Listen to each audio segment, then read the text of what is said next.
For over a decade now, Evil Dead has called New Zealand home. Many of the movies have been made here. The 2013 Evil Dead remake, Evil Dead Rise, Ash vs. Evil Dead, and now, Evil Dead Burn.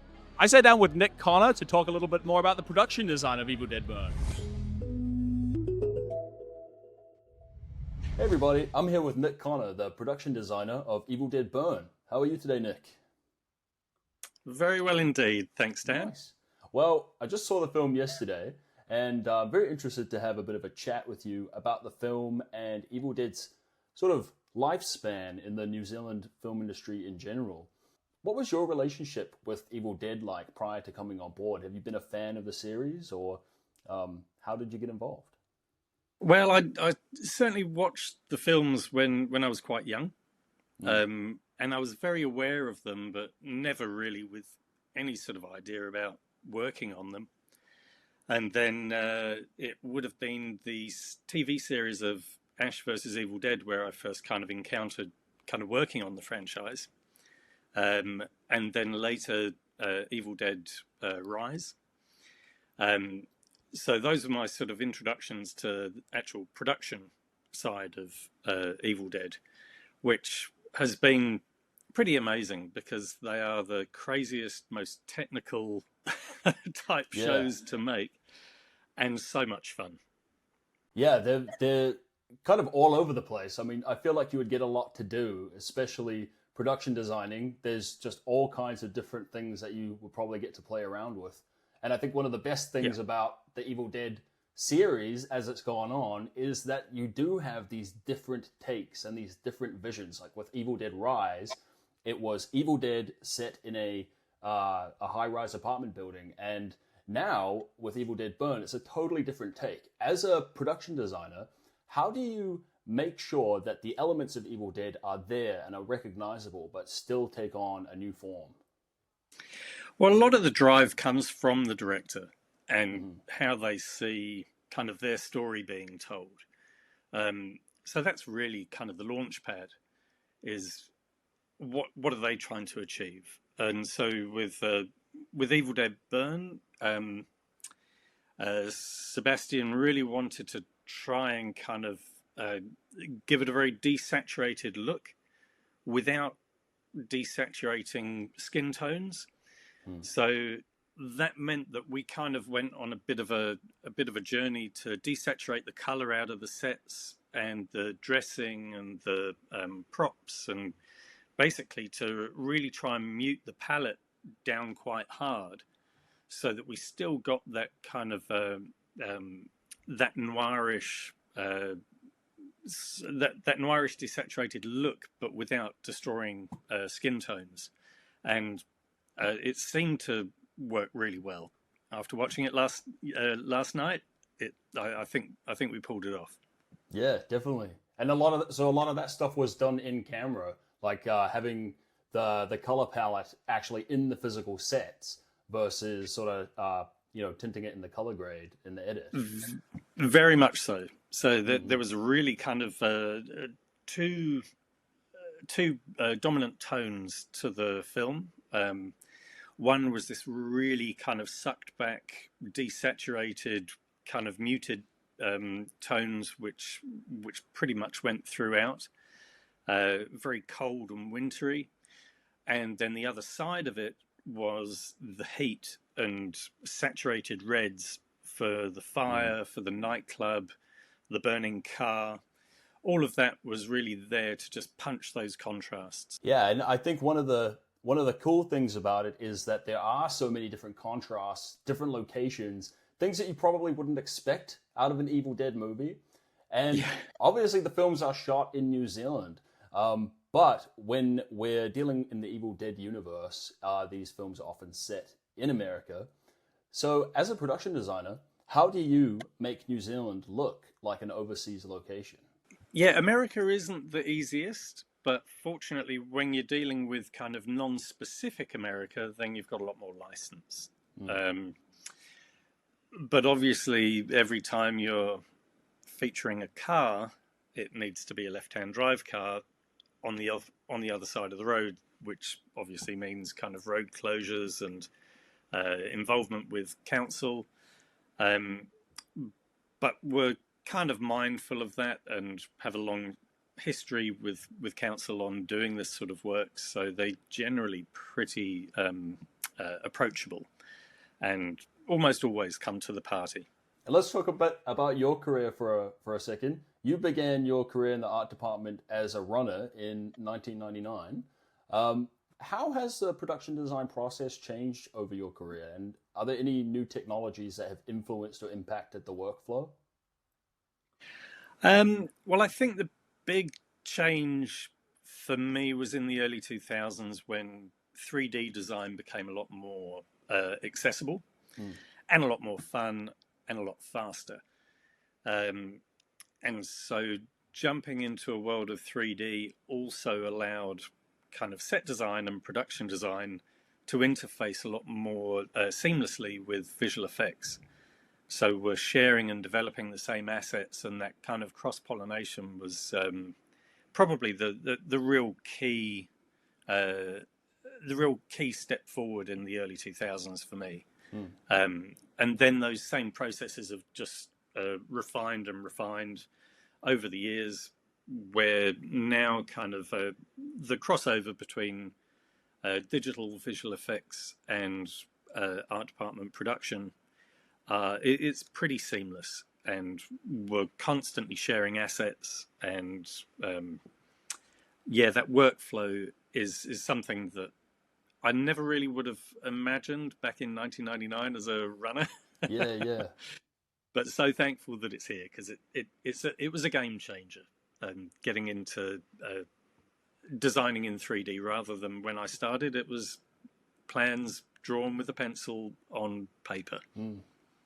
Yeah, no, it's definitely a big change and a big shift. And one of the things Huge. that's remained a constant in the last decade or so of the Evil Dead series here is that we have a lot of recurring crew members, yourself included.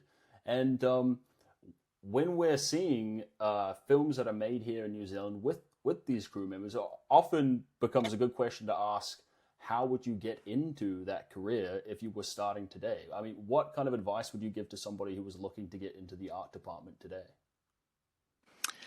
I think the real key thing is jump in and do anything. Mm. I think if you have that attitude, you can't really go wrong. Don't be afraid of just putting yourself out there. It's quite a competitive industry. Yeah, yeah. And there are lots and lots of very skilled and talented people out there. But one of the key drivers is personality, in my mind.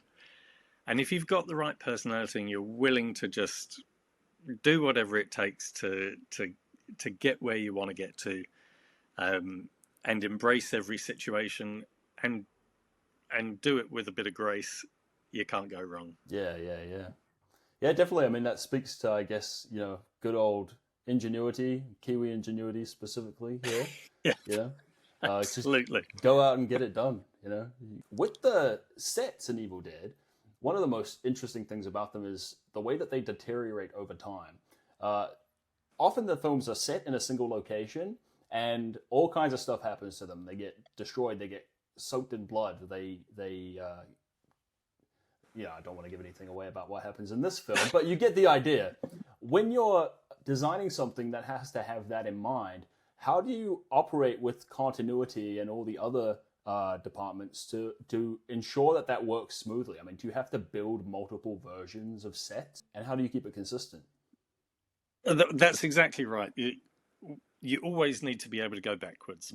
On any of these films. You need to be able to go to before things were destroyed. So consequently, we spend a lot of time sealing up surfaces so that they're non-porous, so that we can always kind of clean them. Oh yeah.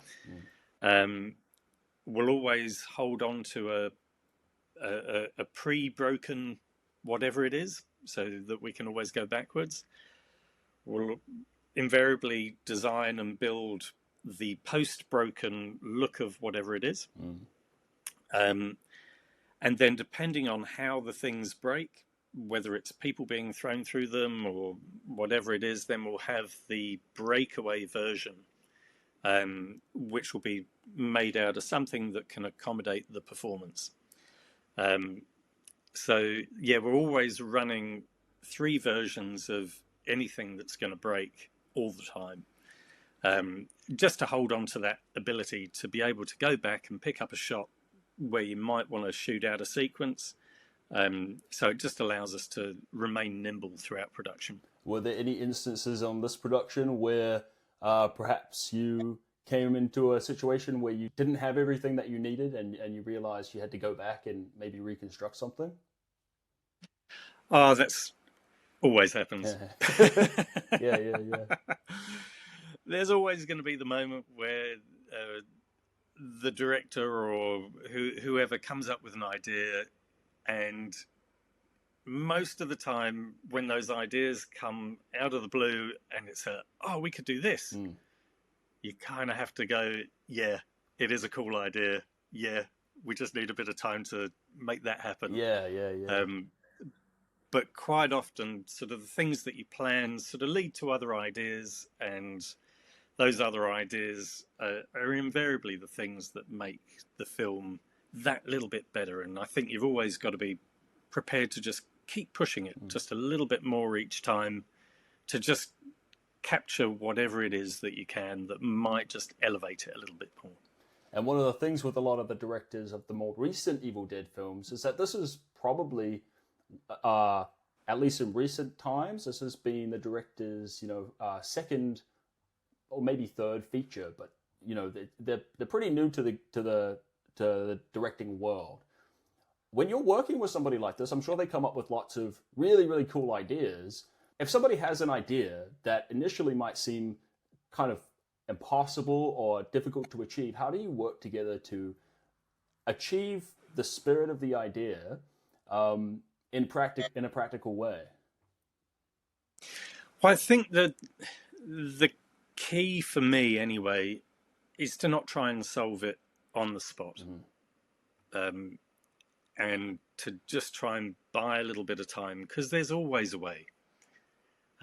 It might not fit the flavour or the philosophy of the shoot, but there's always a way to do something. The last thing you want to do is kind of try and solve it on the fly. And I think it's always kind of dangerous when you get into that situation. So essentially, buying yourself a little bit of time to just mull over how you can get a version of that, if not kind of the $100 million version of it. There's always a version of it that can be achieved, whether it's through a combination of visual effects and physical effects. But there's always a way. And whenever I can actually just kind of get a little bit of time, even if it's just a day, to come back and pitch some ideas, that's usually kind of proven to be the best way forward. Yeah, lots of time and preparation. Yeah, which is often not afforded to people when they're making a film. That can be a real challenge. But I think one of the great things about having the films here for so long is that there is, it's established, and there is that sort of network of people that have been working on these films for a long time, and you've probably developed a bit of a language with them of speaking and getting things done relatively efficiently. How do you find the New Zealand crews operate in relation to perhaps some crews that you've worked with overseas? Do we have a particular skill set that is unique to us? I think we do. Part of the thing that leaves film crews a little bit exposed, but is also one of the major draw cards to working in this country, is the fact that we're a non-unionized crew. And as much as that might kind of seem to be kind of tricky, the major bonuses are that the entire crew, especially if you get the right personalities involved, are extremely collaborative, where we'll be working with grips and with stunts and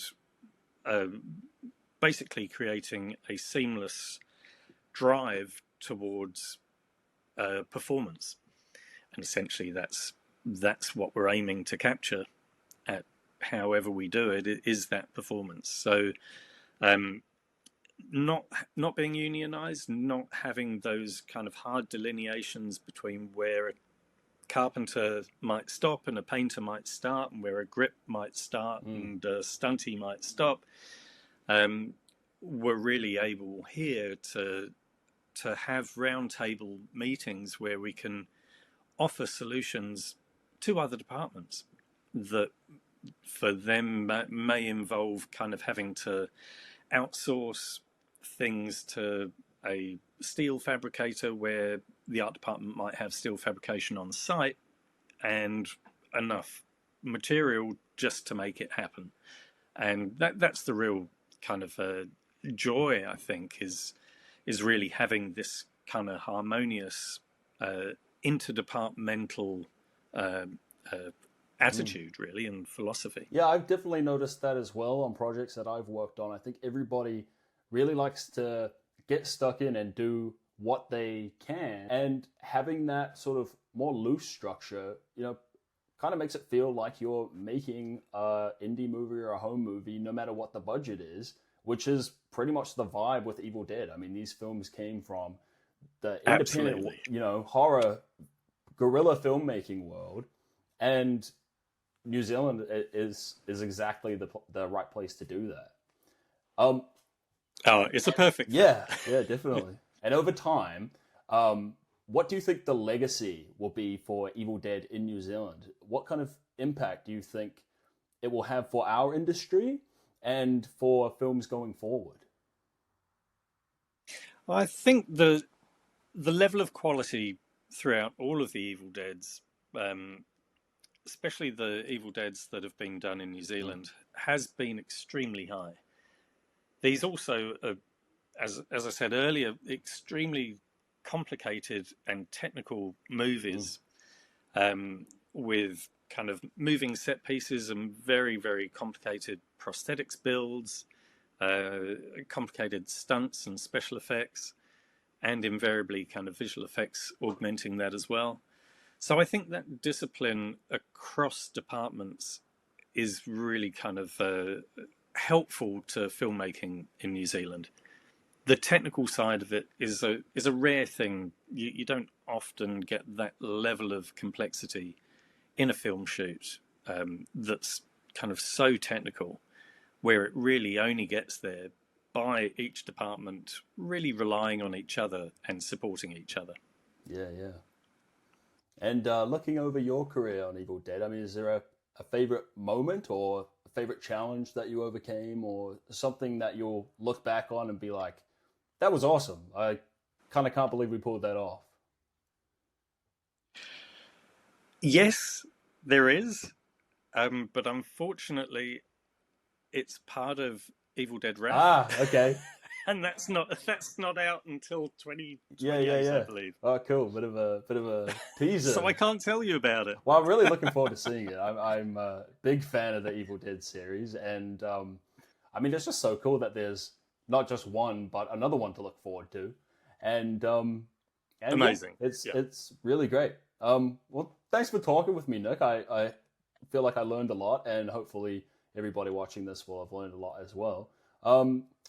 Where can people sort of follow your work, or like, is there anything that you'd like to shout out, or anything that you'd like to say as a closer?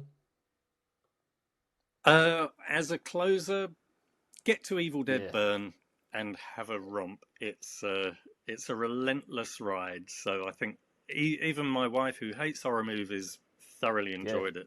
So that's saying something. Yeah, definitely. I mean, they'll be surprised. It's a fun movie. All right, thanks, Nick. Well, have a great rest of your day. I will indeed. Thank you so worries. much. Look forward to speaking See soon. ya.